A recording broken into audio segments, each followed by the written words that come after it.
अस्सलामुअलैकुम दोस्तों। आज का जो हमारा वीडियो का टॉपिक होगा वो होगा dark matter and dark energy.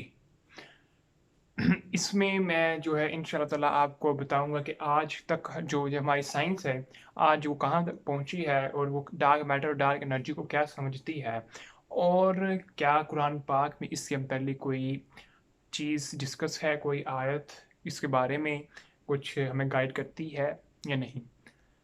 तो सबसे पहले मैं अगर आपको इंट्रो दूं डार्क मैटर का या डेफिनेशन बताऊं डार्क मैटर की और डार्क एनर्जी की, तो हमें इस बारे में मालूम होगा कि what is a dark matter. Dark matter है क्या? ठीक हो गया। तो अगर मैं आपको बताऊं कि डार्क मैटर इंग्लिश में इसका आपकी डेफिनेशन बताता हूँ कि dark matter is a hypothetical form of matter thought to account for approximately 85% of the matter in the universe and about 27% of its total mass energy density। ठीक है, यानी कि कुछ ऐसा हाइपोथेटिकल जो कि हम सोच सकते हैं, ठीक है, वो ऐसा मैटर है जो कि 85% ऑफ द यूनिवर्स का मैटर होल्ड किए हुए है। ठीक है, जो हमें फिजिकल नज़र आता है, जो हमें गैलेक्सीज नज़र आती हैं, हमें जो स्टार्स, हमें ब्लैक होल्स, ये चीज़ें नज़र आती हैं, ये हमारा देखें जो हमें देखा है वो मैटर है, जो कि हम फील कर सकते हैं, हम देख सकते हैं। फिजिकल मैटर जो हमें नज़र आता है ये है, और जो हमारा ये सिर्फ 5% ऑफ मैटर है जो कि हम देख सकते हैं, और 85% ऑफ द मैटर हम इसका मुशाहिदा ही नहीं कर सकते, मुशाहिदा कर सकते हैं सॉरी, इसको हम देख नहीं सकते। ठीक है, और इसके बाद एक और बात है, it does not interact with the electromagnetic forces. ये इलेक्ट्रोमैग्नेटिक फोर्सेस से इंटरेक्ट ही नहीं करता डार्क मैटर। ठीक है, उसके बाद ये डार्क मैटर जो है लाइट को ना तो इट मीन अब्जॉर्ब करता है, ना इमिट करता है, रिफ्लेक्ट करता है, कुछ भी नहीं। ठीक है, ये कुछ नहीं करता डार्क मैटर। यानी इन द सेंस ये भी हम कह सकते हैं कि हमें इस यहाँ से रिफ्लेक्ट नहीं करता डार्क मैटर एनर्जी। ठीक है, वो लाइट को नहीं करता रिफ्लेक्ट। तो हमें फिर आप सवाल आएगा कि कैसे फिर हमें मालूम हुआ कि क्या इधर डार्क मैटर है ये नहीं है।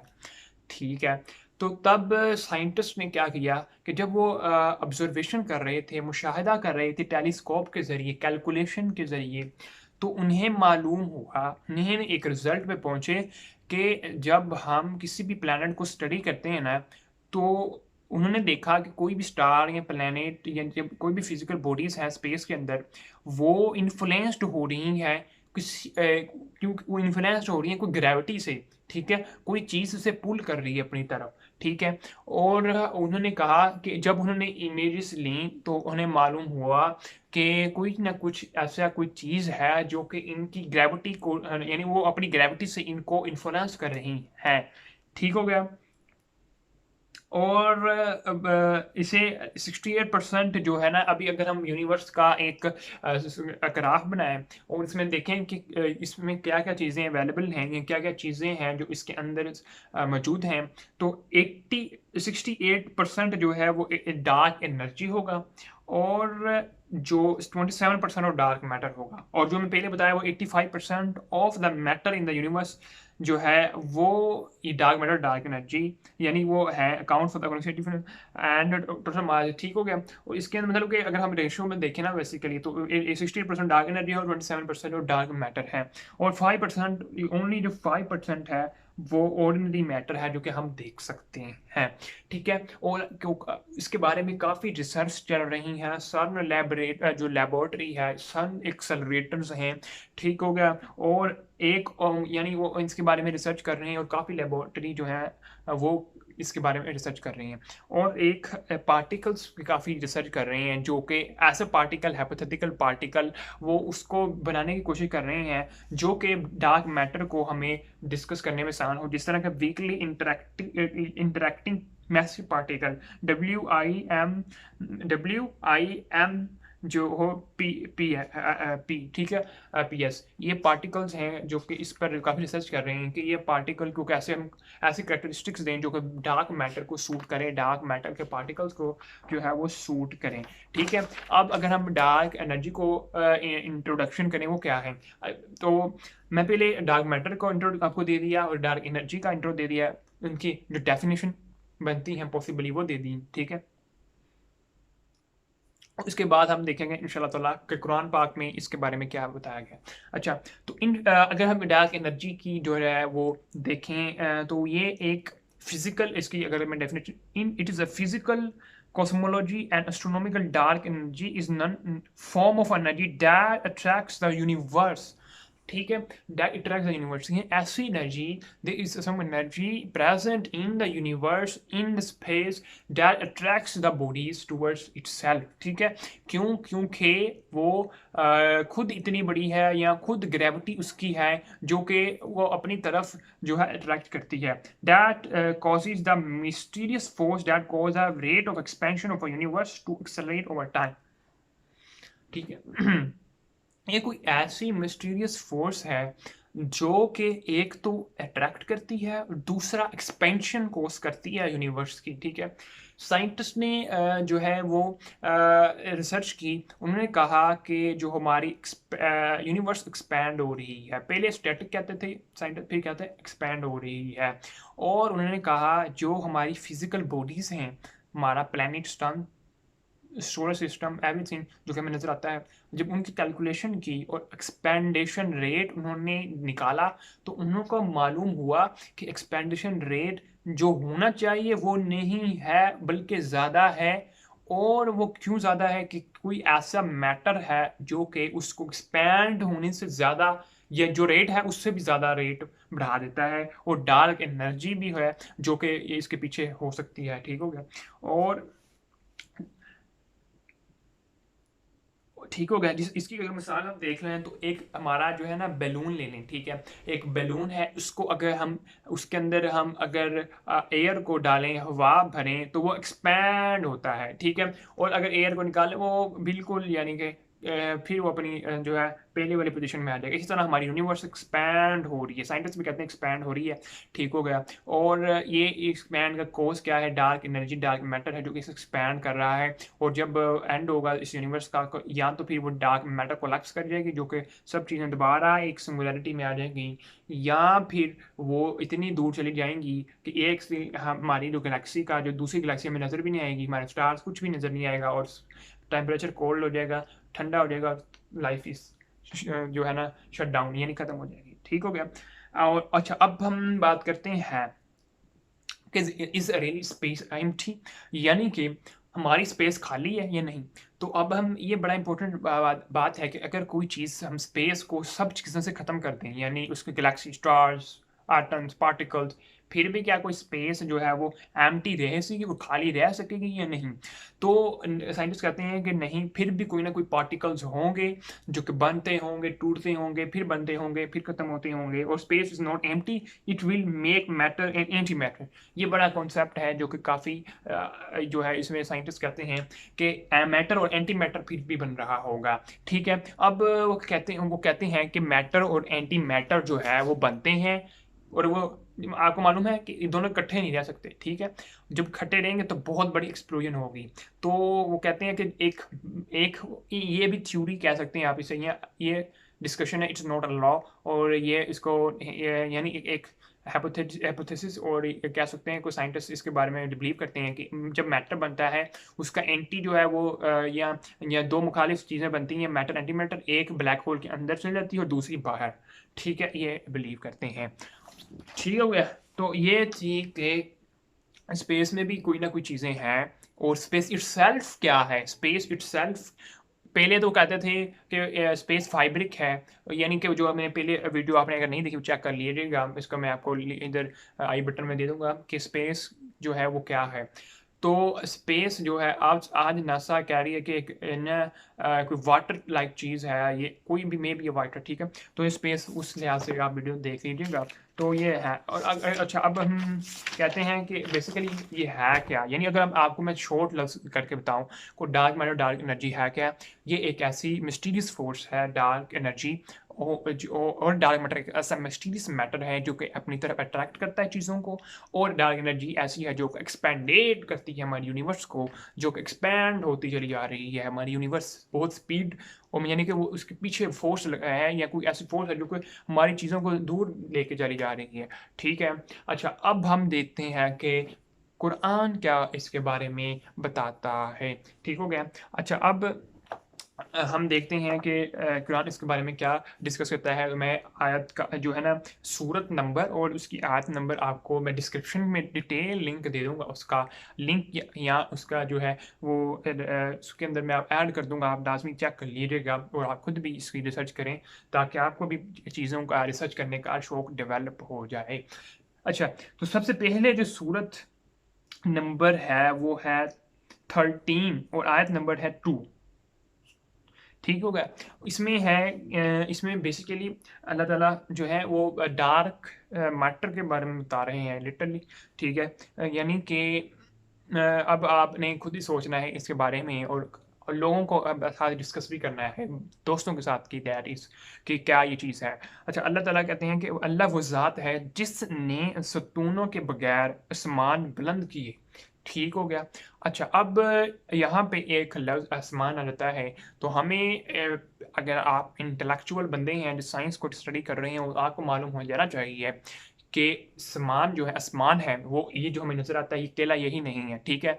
और सात आसमान वाले जो एक हदीस आपको लाजमी सुनी तो होगी आपने। ठीक है। तो ये आसमान ये नहीं है, इससे भी बड़ी चीज़ है, यूनिवर्स कह सकते हैं। ये इस तरह चीज़ जो इतने बड़े हैं कि एक जो डेजर्ट के अंदर सैंड है उसका एक जो एक सैंड का एटम, यानी कह सकते हैं आप सैंड का एक जर्रा, वो एक यूनिवर्स है, और जो दूसरा यूनिवर्स है वो उस या पूरे डेजर्ट से भी बड़ा। ठीक है।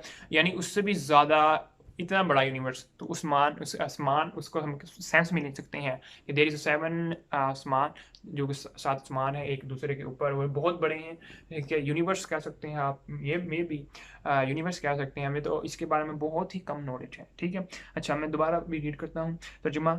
अल्लाह वो ज़ात है जिसने सुतूनों के बगैर आसमान बुलंद किए, तुम उन्हें देखते हो, फिर वो अर्श पर मुस्तवी हुआ और मुस्तवी हो गए अल्लाह ताला जिस तरह उसके शान के लायक है। और सूरज और चांद को काम पर लगाया।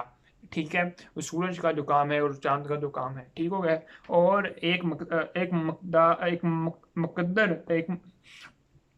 मुकर्रर मुद्दत तक जो है वो चल रहा है। सूरज और चांद जो उनका काम है वो एक मुकर्रर मुद्दत तक चल रहा है, और वो काम की तदबीर करता है, अपनी निशानियां तफसील से बयान करता है ताकि तुम अपने रब से मुलाकात की पर यकीन कर लो। ठीक हो गया। और एक दूसरी सूरत है सूरत फातिर 35 नंबर सूरत 41 वर्स है इसकी, कि बिलशुबा अल्लाह ही आसमानों और ज़मीन को थामे हुए है, कहीं वो दोनों अपनी जगह से हट ना जाएं। ये यहाँ पे बड़ी इंपॉर्टेंट बात है। अभी आपने पहले में बात की डार्क मैटर। ठीक हो गया। डार्क मैटर ऐसी चीज़ है जो कि होल्ड किए हुए है हमारी यूनिवर्स को, जिस तरह एक घर को पिलर्स उसकी जो छत है उसकी छत को जो उसे सेव करते हैं, जो उसे होल्ड किए हुए थामे हुए है, वो हमारी उसकी जो है हम उसे क्या सकते हैं, पिलर्स हो सकते हैं। ठीक है। दीवारें हो सकती हैं। ठीक हो गया। इसी तरह अल्लाह ही वो ज़ात है जो आसमानों और ज़मीन को थामे हुए है, कहीं वो दोनों अपनी जगह से हट ना जाए। ठीक है। अब ज़मीन को तो समझ आ जाता है कि ज़मीन की जो ग्रेविटी है। ठीक है। ये ग्रेविटी का भी वो एक नई मैं वीडियो इंशाल्लाह ताला बनाऊंगा, इसके बारे में भी डिस्कस करेंगे ग्रेविटी है क्या। ठीक है। तो मे भी अल्लाह ताला ही है इसके पीछे, अल्लाह ताला का हुक्म है, या अल्लाह ताला का जो हमें अभी इसके बारे में हमें कोई नॉलेज नहीं कि ये क्या है इसके डिटेल के, अल्लाह ताला क्या इसके सेंस में क्या कोई हुक्म है या अल्लाह ताला की कोई चीज़ है या अल्लाह ताला का बेसिकली क्या है, इसमें हमें कोई भी इसमें मैं इस नॉलेज में नहीं पहुंचा। अगर आप पहुंचे तो बता दीजिएगा कि बिलाशुबा अल्लाह ही है। ये किस सेंस में बात की गई है कि आसमान यानी कि डार्क मैटर का तो समझ आ गया, और ज़मीन ग्रेविटी का समझ आ गया, ग्रेविटी की वजह से ज़मीन और आसमान जो कि डार्क मैटर होल्ड किए हुए हैं। ठीक हो गया। थामे हुए हैं, कहीं वो दोनों अपनी जगह से हट ना जाए। ठीक है। और आपको मालूम है कि जब क़यामत आएगी तो ये दोनों हट जाएंगे, यानी जब ये चीज़ें सारी डिस्प्लेस हो जाएंगी और वो ऐसे रुई हवा में उड़ती फिरेंगी, ग्रेविटी कोलैप्स हो जाएगी, ठीक हो गया। और वो दोनों अपनी जगह से हट ना जाएंगे, और फी वक्त अगर वो हट जाए तो इसके बाद इन्हें कोई थाम नहीं सकता, ठीक हो गया। ब्रश हुआ वो बड़ा हलीम और बहुत बख्शने वाला है, ठीक हो गया। ये थी एक और आयत, इसका तर्जुमा को पढ़ के सुनाया। यानी आप माशाल्लाह हमारे कुरान पाक के अंदर इतनी इतनी चीज़ें हैं कि अगर हम इसे ही स्टडी कर लें तो हमें और कोई चीज़ की ज़रूरत नहीं होगी, ठीक है। ये हम इसमें बहुत डिटेल में, अगर अभी तो मैं उर्दू तर्जमा ही सिर्फ आपको पढ़ के सुना रहा हूँ। सोचें अगर हमें अरबी भी इतनी फ्लुएंटली आ जाए तो हम अरबी के साइंस से जो साइंस की जो वो बनाएंगे साइंस, अरबी से साइंस की साइंस बनाएंगे तो लिटरली वो अनबिलीवेबल होगी। ये क्योंकि ये तर्जमे जो उर्दू में हुए हैं, आपको मालूम है कि जब एक ज़बान से दूसरी ज़बान में तर्जमा करते हैं तो बहुत सारी तब्दीलियाँ आती हैं, डिफरेंसेस आते हैं। तो अगर हम डायरेक्ट अरबी सीख के अगर ये साइंस को सीख लें तो यकीन करें हम इससे भी बहुत चीज़ें सीख सकते हैं, ठीक है। ये तो सिर्फ हम इसी पर बेस कर रहे हैं क्योंकि अभी मैंने भी अरबी नहीं सीखी, और इंशाल्लाह सीखेंगे फ्यूचर के अंदर। तो ये इस बारे में है कि उर्दू में ही हम जो है ना उर्दू के तर्जुमे पर ही हम रिलाय भी कर रहे हैं। अब नेक्स्ट एक आयत है 25 नंबर सूरत और 45 वर्स हैं, यानी मैं आपको इसका डिस्क्रिप्शन में कर दूंगा इंशाल्लाह सेंड, लिंक यहाँ उसमें लिख दूंगा। क्या आपने अपने रब की तरफ नहीं देखा कि उसने साया कैसे फैलाया है। देख लें, अभी ये बहुत ही इंपॉर्टेंट बात है कि साया कैसे फैलाया है। अब हम क्या कहते हैं कि जिस तरह बहुत बड़ा आइंस्टाइन था, मेरा ख्याल में, मुझे क्लियर नहीं है, मैं कोई भी नहीं कहूँगा, कि टीचर ने पूछा था कि व्हाट इज़ अ डार्क, यानी अंधेरा क्या है। तो वो एक स्टूडेंट्स ने कहा, या आइंस्टाइन थे, पता नहीं कौन था, कि जब लाइट, जहाँ पे लाइट नहीं है तो वहाँ पे जो है वो डार्क है। तो उसे सज़ा मिल गई, या टीचर ने उसे सज़ा दी, लेकिन उसने बहुत बड़ी मिस्ट्री सोल्व कर दी थी कि अंधेरा क्या है, जहाँ पे लाइट नहीं होती वो अंधेरा है। सिंपल बात है, ये तो हम शुरू से जानते आए हैं, ठीक है। लेकिन यहाँ से हमें एक और चीज़, मैं भी गलत हो सकता हूँ या मेरी सोच गलत हो सकती है, लेकिन यहाँ से एक दरवाज़ा एक नया ओपन होता है कि क्या आप नहीं जानते, क्या आपने अपने रब की तरफ नहीं देखा कि उसने साया कैसे फैलाया है, ठीक है। कि साया कैसे फैलाया, यानी कि डार्क जो साया है हमारा, या हमारा सारा, या जो अंधेरा है, ठीक है, वो डार्क है क्या, वो एक फिजिकल इंटेंटिटी कोई नज़र आ रही है, या फिजिकल कोई चीज़ है जो कि साया है, या कोई अंधेरा खुद अपनी एक चीज़ है, ठीक है। मैं इसके एक और आयत होगी उसमें भी इसके बारे में जिक्र होगा, वो इंशाल्लाह करूँगा।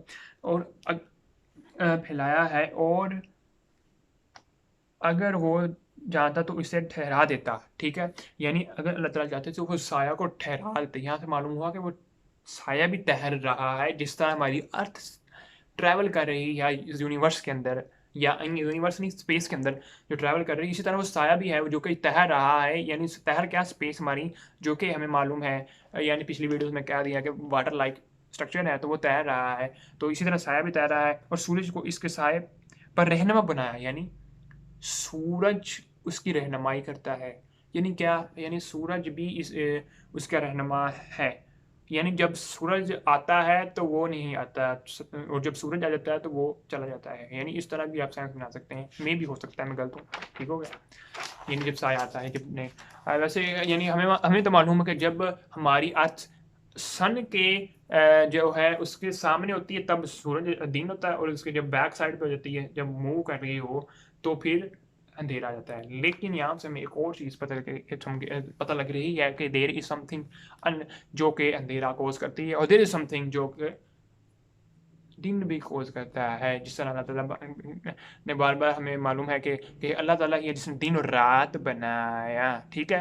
अल्लाह ताला ने ये भी कह सकते थे, यानी इसमें ये भी हो सकता था कि हमने सूरज को बनाया, और वो भी है, लेकिन ये दिन और रात का अलग से बात करना ही इस बात का सबूत है, इस दिन और रात भी हो सकते हैं, एक अदर चीज़ जो कि हमें अभी तक नहीं पता, ठीक है। अच्छा, एक और आयत है सूरत अल-आराफ की 7, इसका भी मैं आपको डिस्क्रिप्शन दे दूंगा। बेशक तुम्हारा रब वो अल्लाह है जिसने आसमान और ज़मीन को 6 दिनों में पैदा किया, फिर वो अर्श पर मुस्तवी हो गया, और वो दिन को रात से इस तरह ढांपता है। देख लें आप, यहाँ पे गौर करने वाली बात है, दिन को रात से इस तरह ढांपता है कि वो रात जल्दी से इस दिन को आ लेती है, ठीक है। और इसने सूरज चांद इस तरह पैदा किए कि वो अल्लाह के हुक्म की पाबंद कर दिए गए। यहाँ से आप फिर समझ सकते हैं कि देयर इज समथिंग दैट कि दिन और रात एक फिजिकल चीज़ है, ठीक हो, ये भी इसका सबूत बन गया, ठीक है। और अगर हो कि एक और सूरत अल अंबिया की सूरत नंबर 21 आयत नंबर 104 कि अगर हो कि पैदा करना और हुक्म सादर करना इसके लिए रवा है, अल्लाह रब्बुल आलमीन बहुत बाबरकत है। और जिस दिन हम आसमान को लिखे हुए कागज़ की लिपटने की तरह लपेट देंगे, यानी कि क़यामत के दिन जो फर्स्ट आसमान होगा, यानी जो आसमान है वो लपेट दिया जाएगा, मे बी फ्लैट कर दिया जाए, जिस तरह कागज़ को फ्लैट करते हैं, या या उसको पूरा लपेट के, यानी जिस तरह हम कागज़ को इस तरह लपेट देते हैं।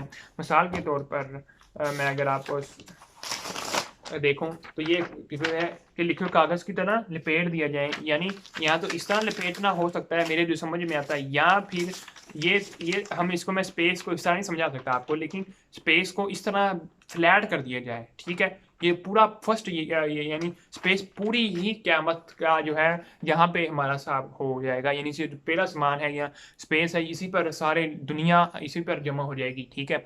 ये भी हो सकता है इस तरह फ्लैट हो, या मतलब कि ये इस तरह आप सेंस बना सकते हैं, ठीक है, हो सकता है, ठीक हो गया।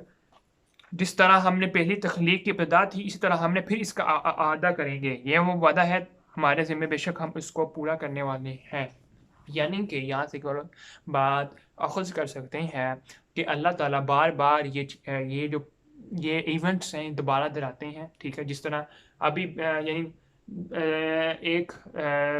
यानी कि हम आए दुनिया में, पीछे जब दुनिया में इंसान आया, फिर ख़त्म होगा, क़यामत आएगी, फिर इंसान होगा, फिर क़यामत आएगी, यानी कि ये साइकिल रिपीट होता चला जाता है। जब इंसान बनता है, यानी तख्लीक से, यानी सारी चीज़ें, ठीक है। जब क़यामत आएगी फिर सब कुछ हो जाएगा, फिर मे भी अल्लाह ताला दोबारा सिस्टम कर दें, हम जन्नत में हो, ठीक है, जन्नत जो जहन्नम का सारा हमारा जो हम इस दुनिया में हमारा हो जाए, और उसके बाद इस दुनिया के अंदर, ठीक है, क्योंकि हम जब और नाज़ुबिल्लाह अल्लाह ताला हमें बचाए, जहन्नम में जब होंगे तो हम यहाँ से बरी होंगे, ठीक है। तो क्या पता यहाँ पे भी वो साइकिल दोबारा रिपीट होते हों, हमें क्या पता, लेकिन यहाँ से हमें साइंस बन रही है, जो मैं आपको बताया था, ये होते हैं।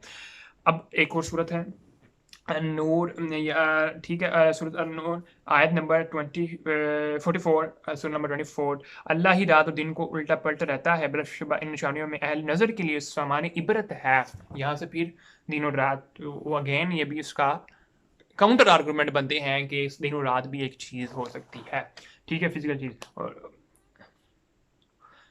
और ये एक और आयत है कि सूरत यासीन की 37 नंबर आयत, जो यासीन 36 नंबर सूरत है, और दिन के लिए एक निशानी रात है, हम उससे दिन को खींच निकालते हैं, और फिर दिन ख़त्म होने पर यकायक वो अंधेरे में डूब जाते हैं। ये भी एक बहुत इंपॉर्टेंट आयत है इसके बारे में, ठीक हो गया। और एक ठीक हो गया। अब इसके बारे में एक और है, सूरज के ना सूरज के लायक है वो चाँद को पाले, और ना दिन रात से पहले आ सकता है, रात दिन से पहले आ सकती हैं, पर हर एक अपने मदार में तैरते फिरते हैं, यानी कि दिन और रात भी तैरते हैं। That is a very important argument for that के दिन और रात भी है पॉसिबल हैं, ठीक है, वो भी तैरते हैं। यानी अब ये डार्क एनर्जी डार्क मैटर भी हो सकता है जो कि तैरता है, ठीक हो गया। अब क्योंकि मैं अभी यहाँ से एक और चीज़ आपको प्रूव करता हूँ कि सूरत तौकीर की आयत नंबर 15 to 18, जिसमें अल्लाह ताला फरमाते हैं, चाचा मैं कसम खाता हूँ पीछे हटने वाले, बैक। अभी यहाँ से समझ आई कि ये हमारा अगर अर्थ है तो वो सितारा है, वो पीछे हटने वाला, पीछे होता है वो, ठीक हो गया। वो आगे नहीं, यानी पीछे है। चलने वाले छुप जाने वाले तारों की छुपते कौन से हैं, ठीक हो गया। और रात की जब वो चली जाती है और सुबह की जब वो रोशन हो जाती है, यहाँ रात चली जाती है, यानी फिर वही उसका बार बार हर कितनी आयत के अंदर, यानी कि कुरान बार बार इसी बारे में ही हमें बता रहा है कि रात भी एक फिजिकलिटी है और सुबह भी। और वो तारे स्टार्स हैं वो डार्क मैटर है, मेरा ख्याल है, ठीक है, गलत भी हो सकता हूँ, जो कि पीछे हटते हैं, ठीक है। अभी मालूम है कि डार्क मैटर जो है वो पीछे हटते हैं, यानी ये भी सेंस में भी कह सकते हैं कि वो डार्क मैटर ब्लैक है, वो स्टार्स जो भी प्लैनेट्स हैं बहुत बड़े साइज़ के हैं, वो डार्क हैं, नज़र नहीं आते हैं, ठीक हो गया।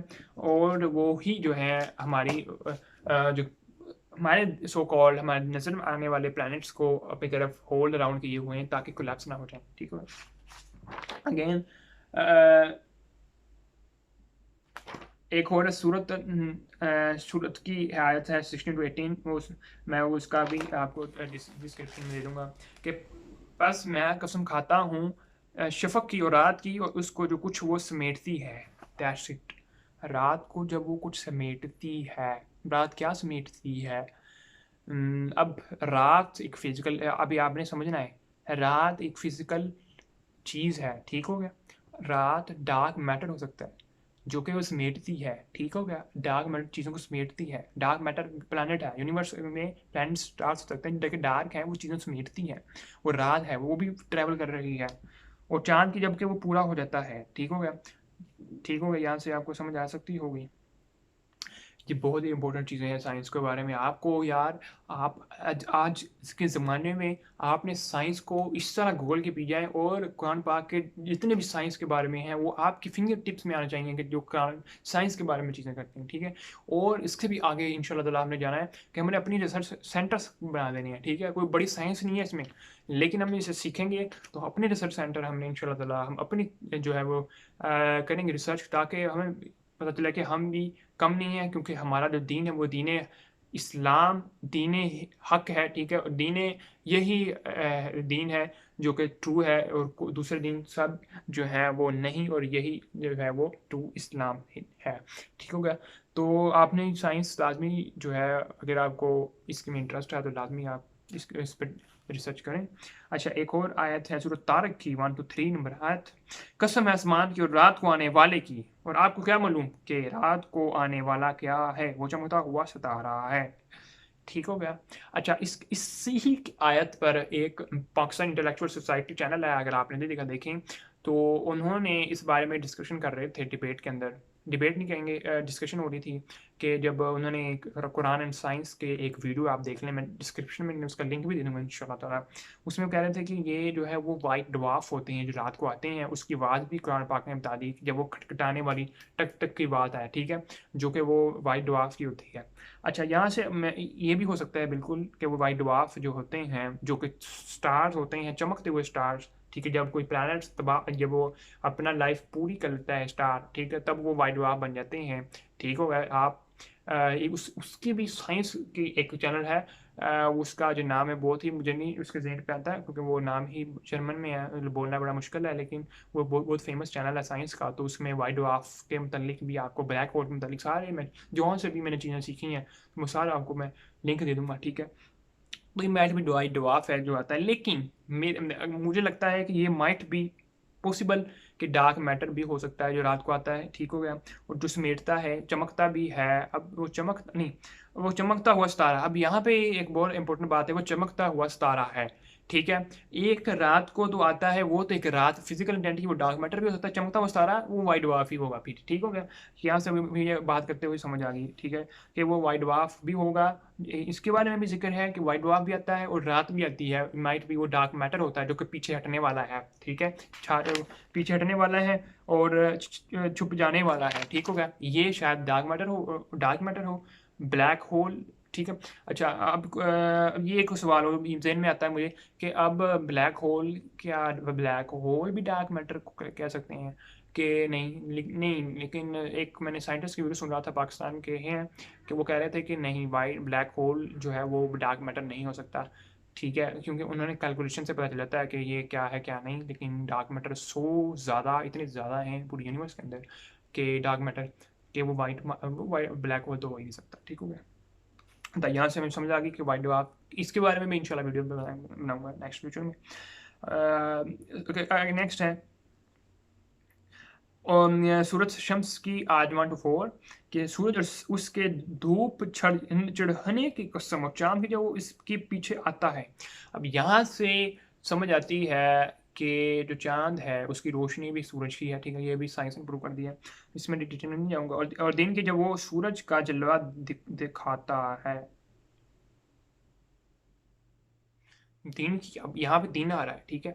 हम कहेंगे यार ये क्या चीज़ है, दिन तो उसे कहते हैं कि जो सूरज जब सुबह होती है दिन को कहते हैं, लेकिन यहाँ पे क्या है दिन की जब वो सूरज का जलवा दिखाता है, ठीक हो गया।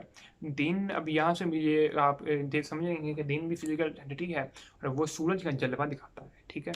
अब और रात की जब वो उसे ढांप लेती है। अब वैसे यार यार बच्चे बच्चे को पता है कि रात कब होती है, जब सूरज ग्रुब हो जाता है। अब यहाँ पे एक और चीज़ है कि रात को जब वो इसे ढांप लेती है, यानी वो सूरज को वो दिन को ढांप लेती है रात। ठीक है, इतनी इतनी क्लियरली इंडिकेशन है कि there is something dark matter, ठीक हो गया। जो कि इसे मे भी मेरे ख्याल से गलत भी हो सकता हूँ, वो हो सकता है, ठीक है। आप भी रिसर्च करें और लोगों को भी इसकी तरकीब दें, ठीक है, ताकि हमारे हर घर के अंदर साइंटिस्ट हो, जो कि साइंस को क्योंकि हमारी इसके लिए बहुत ज़्यादा इंपॉर्टेंट ज़रूरत है, क्योंकि आज दुनिया साइंस की तरफ जा रही है और हम जो है वो टिकटॉक के ऊपर ही अपने हज़ारों घंटे वॉच टाइम मिनट्स सर्व कर रहे हैं, ठीक है। वीडियो काफ़ी लंबी हो गई है, इसके लिए माजरत, लेकिन इसके बारे में इतना ही बनता था कि इसे डिस्कस किया जाए।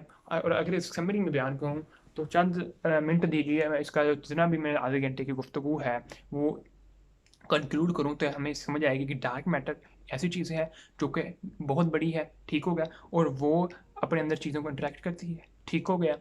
और वो खुद एक प्लैनेट हो सकता है, डार्क हो, स्टार हो सकता है जो डार्क हो, ठीक है, और वो अपने अंदर ग्रेविटी की वजह से अपने आप को पुल कर रही है, चीज़ों को अपनी तरफ खींच रही है। डार्क एनर्जी जो कि यूनिवर्स को एक्सपैंड करवा रही है, ठीक हो गया, और यूनिवर्स एक्सपैंड हो रही है और ये एक पिलर्स हैं और द यूनिवर्स के जो उसे होल्ड किए हुए हैं, ठीक है। जिस तरह अब हम अंगूर खाते हैं, जब अंगूर के जब वो उसकी जब होती हैं तना, ठीक है, और उसकी जो शाख है, यानी अगर दरख्त की शाखें, ठीक है, अब दरख्त की शाखें होती हैं, वो माइट भी वो डार्क मैटर रोल प्ले करता है इस यूनिवर्स के अंदर। और जो पत्ते होते हैं वो प्लैनेट्स, शायद इस तरह भी हम एनालॉजी बना सकते हैं, जो पत्ते हैं वो जो है वो हमारे स्टार्स प्लैनेट्स हैं, और जो इसके पीछे उसकी जो है शाखें हैं वो डार्क मैटर हो सकता है, ठीक है। अच्छा, डार्क मैटर डार्क एनर्जी हो गया कि जो कि इस यूनिवर्स को होल्ड किए हुए हैं। ये थी आज की वीडियो, आई थिंक कि आपको पसंद आई होगी, और इंशाल्लाह ताला नेक्स्ट फ्यूचर के अंदर हम बहुत सारे टॉपिक्स के अंदर डिस्कशन करेंगे।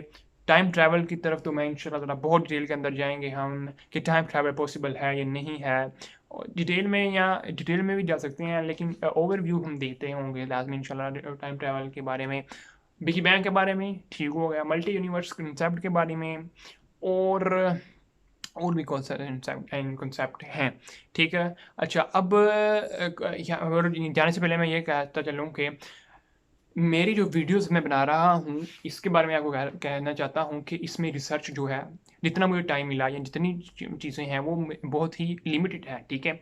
कोई ये भी बंदा कह सकता है कि ये इसका चीज़ें ये गलत है, ठीक है, वो मुझे लाजमी कमेंट में बता दे, ठीक है, क्योंकि कोई भी चीज़ परफेक्ट नहीं हो सकती, ठीक है।